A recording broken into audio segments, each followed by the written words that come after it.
Chalamand, voulez-vous venir un instant, je vous prie?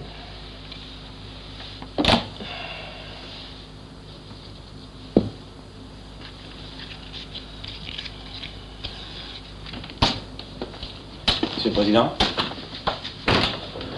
Ça y est, tout est en ordre. Vous avez été très efficace, mon petit Philippe. J'ai fait ce que j'ai pu, Monsieur le Président. Travailler avec vous est une telle joie. Je vous remercie, mais enfin, il faut être plus ambitieux que ça. Tenez, je suis sûr qu'un jour, vous serez député. Ministre, même. Et qui sait? Peut-être président du Conseil. Monsieur le Président. Ben quoi, ma génération ne sera pas éternelle, il faut des remplaçants. Et vous me paraissez très indiqué pour faire un président du Conseil. Tout ce que vous me dites me touche beaucoup. Eh ben, tant mieux. Tenez, asseyez-vous, j'ai une lettre à vous dicter.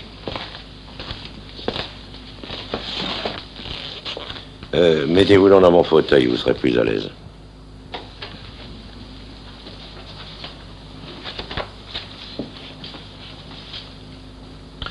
Bon, écrivez. Je sous-signé. Philippe Chalamand,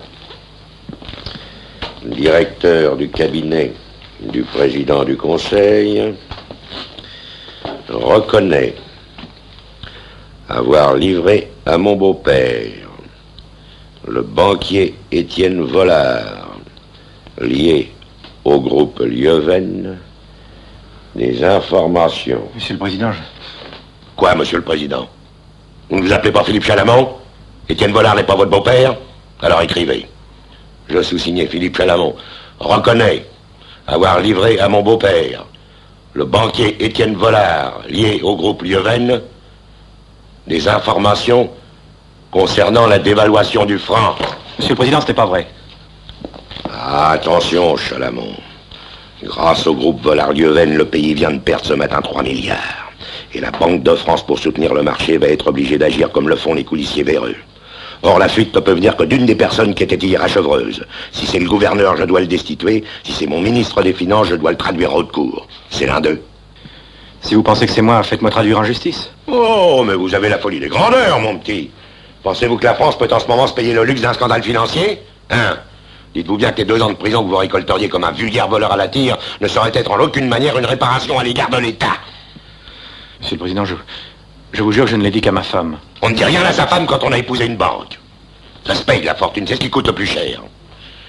À l'époque de votre mariage, je vous avais pris pour un petit macro, mais finalement, vous êtes une sorte d'honnête homme. Vous venez de rembourser la dot. Votre beau-père peut être fier de vous. Écrivez. Écrivez. Informations qui ont été utilisées pour des spéculations portant sur près de 3 milliards de francs.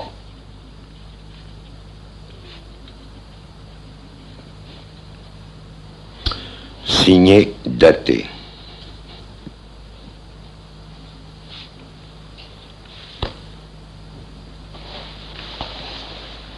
Que comptez-vous faire de cette lettre? La garder. Provisoirement, il n'y aura rien de changé dans nos rapports jusqu'au jour où je déciderai de vous foutre à la porte.